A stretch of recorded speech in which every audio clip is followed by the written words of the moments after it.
ગુજરાતની વધુ એક પરીક્ષામાં ગેરરીતિ કરાયા હોવાનો મોટો ઘટસ્ફોટ થયો। પંચમહાલ જિલ્લાના ગોધરા ખાતે લેવાયેલ નીટની પરીક્ષામાં વિદ્યાર્થીઓને ચોરી કરાવવાનું મસમોટું કૌભાંડ ઝડપાયું। આ કૌભાંડનું વડોદરા કનેક્શન હોવાનું બહાર આવ્યું। જિલ્લા કલેક્ટર દ્વારા સમગ્ર રેકેટનો પર્દાફાશ કરવામાં આવ્યો। જિલ્લા કલેક્ટરને મળેલ અંગત માહિતીના આધારે સમગ્ર કૌભાંડને ખુલ્લું પાડવા માટે કમર કસવામાં આવી હતી। જેના બાદમાં બાતમી મળતા જિલ્લા કલેક્ટર, જિલ્લા અધિક કલેક્ટર અને ડીઈઓ તપાસ માટે પરીક્ષા કેન્દ્ર પર પહોંચ્યા હતા। જ્યાં પરીક્ષાના ડેપ્યુટી સેન્ટર સુપ્રિન્ટેન્ડન્ટની ગાડીમાંથી 7 લાખની રોકડ મળી। સાથે જ પરીક્ષાના ડેપ્યુટી સેન્ટર સુપ્રિન્ટેન્ડન્ટના મોબાઈલમાંથી વોટ્સએપ ચેટમાં કુલ 6 વિદ્યાર્થીઓને ચોરી કરાવી એક વિદ્યાર્થી દીઠ 10 લાખ રૂપિયા લેવાનું નક્કી થયા હોવાનું પણ સામે આવ્યું।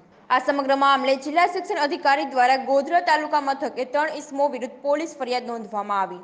જેમાં જય જલારામ સ્કૂલ ગોધરાના શિક્ષક તુષાર ભટ્ટ, વડોદરાના રોય ઓવરસીઝ નામની કંપનીના માલિક પરશુરામ રોય અને ગોધરા આરીફ વોરાના નામના ઇસમ સામે વિશ્વાસઘાત, છેતરપિંડી, ભ્રષ્ટાચાર નિવારણ અધિનિયમની વિવિધ કલમો હેઠળ ફરિયાદ નોંધાઈ। વડોદરા એસઓજી પોલીસે વડોદરાના રોય ઓવરસીઝ નામની કંપનીના માલિક પરશુરામ રોયની ધરપકડ કરી હતી। ખોટી વાત છે, મારું કોઈ ઇન્વોલ્વમેન્ટ નથી ને આજ સુધી હતી ને આગળ હશે। કોઈ જીવનમાં કશું કર્યું નહીં આ બધી ખોટી। આપણું પ્યોર લીગલ કામ છે, મેનેજમેન્ટ કોટાનું કામ છે। આપણી પાસે 800 યુનિવર્સિટી છે, 30 કન્ટ્રી છે। આપણી પાસે લીગલ કામ એટલી છે કે આ બધું ફરજી કરવાની જરૂરત નથી। આપણે મારી કોઈ વિદ્યાર્થીનું નામ નથી। હું કહું છું કે એમાં કોઈ ઇન્વોલ્વમેન્ટ નથી, કોઈ જાતની વાત નથી થઈ। 25 દિવસથી એમને મુલાકાત નહીં થઈ। જે એક્ઝામ માટે આપના નંબર ઉપરથી કોઈ વિદ્યાર્થીઓને મદદ કરવા માટેનો આપણે મેસેજ કરેલો છે? નહીં, કોઈ નથી।